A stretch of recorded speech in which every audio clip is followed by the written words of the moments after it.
मंदिर की आत्मा। गांव बापस्ती की पहाड़ी पर एक मंदिर था जो कई वजहों से प्रसिद्ध था।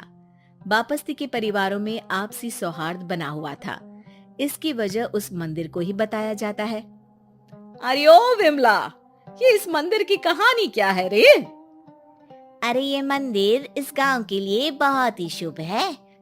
अरे शुभ तो है, तो फिर भी लोग इस मंदिर से दूर क्यों रहते हैं? ये इतना वीरान क्यों रहता है? अरे बड़े बुजुर्ग कहते हैं कि मंदिर में आत्माओं का राज है जो लोगों की मदद करते हैं, लेकिन मंदिर से सभी को दूर भी रखते हैं। अरे ये कैसी आत्माएं हैं जो लोगों की मदद भी करते हैं और लोगों को मंदिर से दूर भी रखते हैं? अरे यही चलता आया है यहाँ पर, इसीलिए कोई कुछ बोलता नहीं, क्योंकि जिसके घर में कोई भी परेशानी होती है तो बताते हैं कि इस मंदिर से उन्हें मदद मिलती है।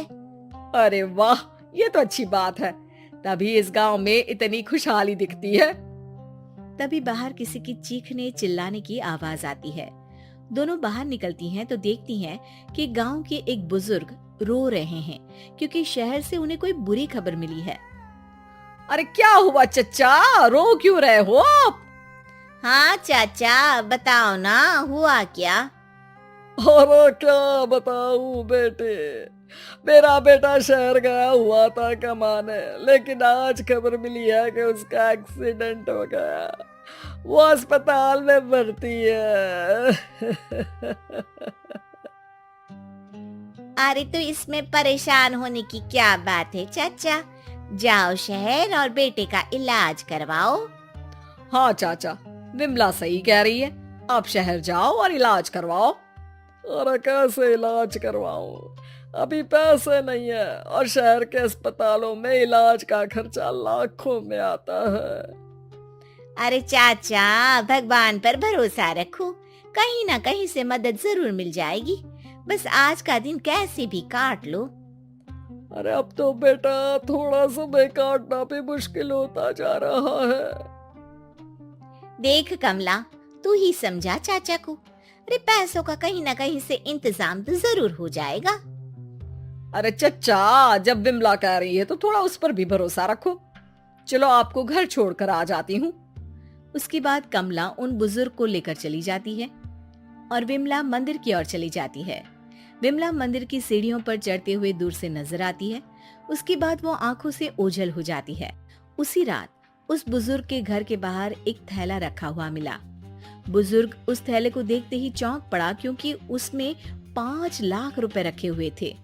वो बुजुर्ग सुबह दौड़ा दौड़ा गांव के दूसरे बुजुर्गों के पास गया। अरे मंगल भाई सुनो, मेरे घर के बाहर ये पैसों से भरा बैग रखा हुआ मिला है। अरे किसका है ये भाई?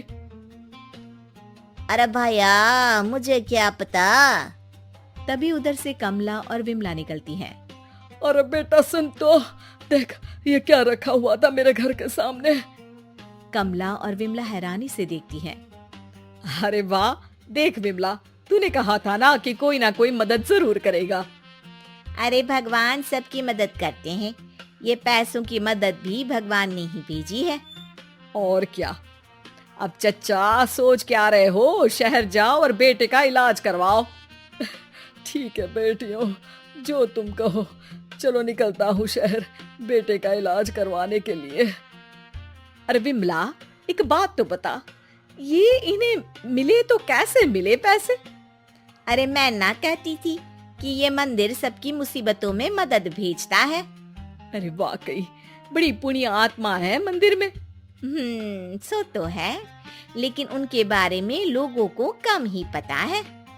अच्छा, और तुम्हें क्या पता है? जितना पता था वो तो बता दिया। ना रे ना, मैं नहीं मानती, तू कुछ तो छिपा रही है।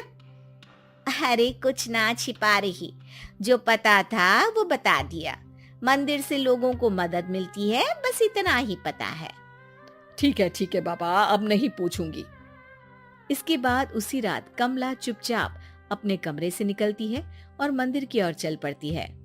कमला धीरे धीरे मंदिर के दरवाजे पर पहुंचती है। अंदर से हल्की हल्की रोशनी आ रही थी। इसके बाद जो वो देखती है वो हैरान रह जाती है। कमला इसके बाद तेजी से वापस लौट आती है। दूसरे दिन सुबह सुबह। अरे विमला, तू तो छिपी रुस्तम निकली है? ऐसा क्या छिपा लिया मैंने? अरे तूने तो भनक ही नहीं लगने दी और चाचा की मदद भी कर दी। हैं? ये क्या कह रही हो? ऐसा कैसे कह सकती हो तुम? मैंने कोई मदद नहीं की। अरे सब पता है मुझे, कल रात मैं गई थी मंदिर। तो क्या देखा? अरे तुम्हारा पति और कुछ लोग वहां दिखे, बोरियों में नोट भरे हुए थे और सभी नोट गिनने में लगे हुए थे। तो तुम्हें क्या लगा? वो क्या कर रहे थे? अरे मैं समझ गई कि वो लोग कहीं से डकैती कर पैसे लेकर यहाँ मंदिर के पीछे छिपाते हैं। अब जब तुम जान ही गई हो तो बता देती हूँ, लेकिन ये बात किसी को पता नहीं लगनी चाहिए। मेरे पति डकैती नहीं डालते हैं, बस उन लोगों से पैसे छीनते हैं जिन्होंने गलत तरीके से पैसे बनाए हैं। और फिर लोगों की मदद करते हैं। यही है वो पुण्य आत्माएं जो लोगों को मदद पहुंचाती है। अब समझी? हाँ, अब समझी उन पुण्य आत्माओं का चक्कर। सही है। करते रहो मदद, लेकिन सावधानी से, मेरी तरह कोई और ना पहुंच जाए।